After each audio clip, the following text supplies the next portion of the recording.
जी, सभी दर्शकों को नमस्कार। मैं doctor Yashpal Singh, principal EMRS Bhopal.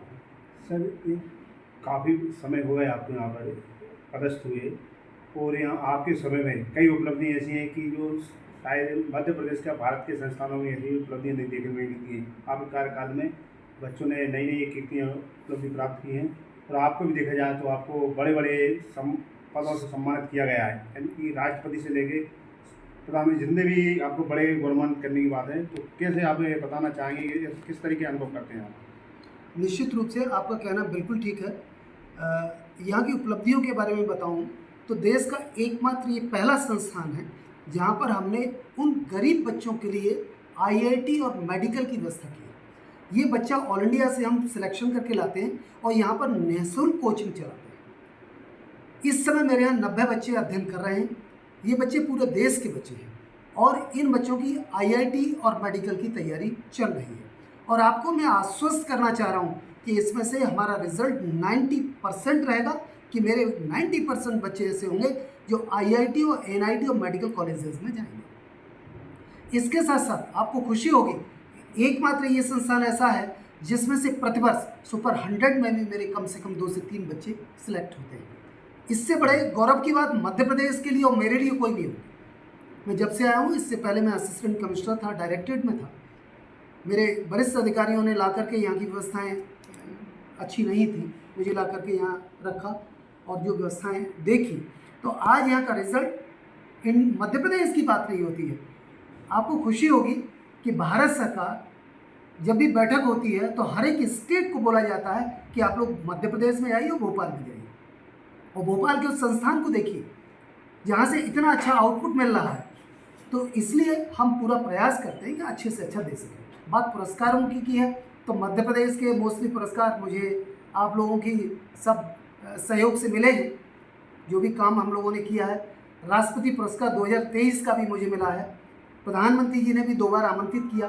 Mathematics के प्रेजेंटेशन को मेरे को प्रधानमंत्री जी ने भी सराहा, उसको देखा।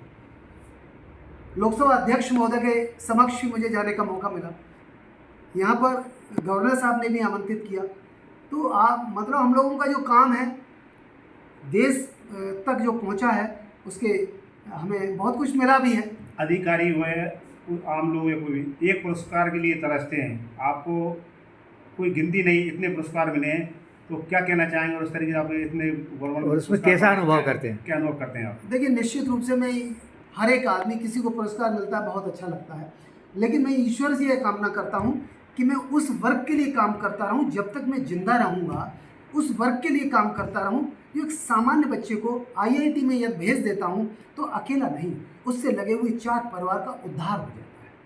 तो उसके लिए मैं काम करता रहूँगा और मेरा प्रयास है कि रिटायरमेंट के बाद भी मैं वो काम जारी रखूँगा। तो इस संस्थान में आने के लिए बच्चों किस तरीके से सिलेक्शन होता है यहाँ पे? मध्य प्रदेश लेवल पर हम लोग एंट्रेंस एग्जामिनेशन लेते हैं। हमारे पास 63 स्कूल इसी स्तर के हैं। यदि मुझे 100 रुपया मिलता है तो उन संस्थानों को भी 100 रुपये मिलता है। वो 63 स्कूल का हम एक साथ एंट्रेंस एग्जामिनेशन लेते हैं। यदि उसमें 85,000 बच्चे अप्लाई कर रहे हैं तो 85,000 बच्चे ये चाहते हैं कि हमें भोपाल का संस्थान मिलना चाहिए। हर एक बच्चा ये मध्य प्रदेश का चाहता है कि मेरे को किसी भी तरह से भोपाल का संस्थान मिलना चाहिए। तो एंट्रेंस एग्जामिनेशन लेते हैं, उसके आधार पर मेरिट बनती है और हमारे आयुक्त महोदय वहाँ से मेरिट बनाकर हमको देते हैं, उन बच्चों को हम प्रवेश देते हैं। सर, आप विभिन्न विभागों में विभिन्न बड़े बड़े पदों पर भी रहे हैं, तो राजनीति खाया एक छोटी सी संस्था में भी आप प्राचार्य के पद पर रहे हैं, तो किस तरीके के लोगों को संदेश देना चाहेंगे? मैं डायरेक्टरेट में था, वहाँ स्टेट लेवल का मेरे को पास काम था, लेकिन मेरे प्रमुख सचिव महोदय और मेरी आयुक्त महोदया दीपाली मैडम थी उस समय, उन्होंने मुझे कहा कि आप जाएंगे तो इसका आउटपुट बहुत अच्छा होगा। काम किया और निश्चित रूप से काम ही नहीं, मुझे ये खुशी हो रही कि उस वर्ग के बच्चे जिनका फादर थंब लगाता हो, फर्स्ट जनरेशन बच्चा हो, उस पहले बच्चे को हम लेके आए और उस बच्चे को हमने GMC में भेज दिया, इंदौर GMC में भेज दिया, मेडिकल कॉलेज में भेज दिया, आपके मेनेट में भेज दिया, बॉम्बे IIT में भी हमारे बच्चे यहाँ से प्रवेश पाए हैं। तो इससे बड़ी खुशी की मेरी बात कुछ नहीं हो सकती। वो गरीब बच्चा जो एक छोटे से गांव से आता है और IIT, NIT और मेडिकल कॉलेज में जाता है तो उस गांव का ही नहीं होता है, उस समाज का भी बहुत बड़ा उद्धार होता है, उस समाज के लिए मैसेज जाता है। तो आज इसीलिए हर एक बच्चा मध्य प्रदेश का जो अप्लाई करता है वो कहता है कि किसी भी स्थिति में मैं EMRS भोपाल में जाना चाहूँगा। इतना अच्छा आपका रिजल्ट रहा, उसके बावजूद फिर आपने मन बना लिया कि अब मुझे रिटायरमेंट नहीं, लेना तो है, वो तो आराम करना है। हर एक आदमी तो रिटायर इसके होता पीछे है। क्या मंशा है? नहीं, हर एक आदमी रिटायर होता है। देखिए, सबसे बड़ी ईश्वर की कृपा मेरे ऊपर बहुत है। मेरा बेटा CDS से सिलेक्ट हुआ, वो लेफ्टिनेंट है, वो AIR 2 है इंडिया में।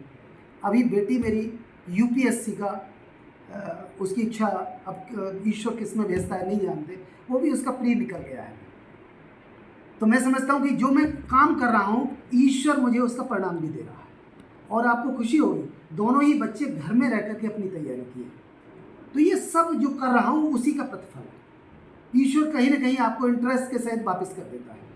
उन गरीब बच्चों के लिए जो काम करेंगे आपको निश्चित रूप से ईश्वर कहीं ना कहीं दे देगा। मतलब अपने जीवन में किए गए काम से आप बहुत प्रसन्न हैं, मैं बिल्कुल संतुष्ट हैं। बिल्कुल संतुष्ट हूँ और ईश्वर से कामना करता हूँ कि जब तक जिंदा रहूँ तब तक समाज सेवा के वो काम करता रहूँ जो आज तक कर रहा हूँ। सर, अभी जैसे कि आपने बताया कि आपके जो बच्चे जो निकले हैं, जी, जो SDM पद पर हैं, बड़ी पद पर गए, उनको आप क्या मतलब संदेश देना चाहेंगे?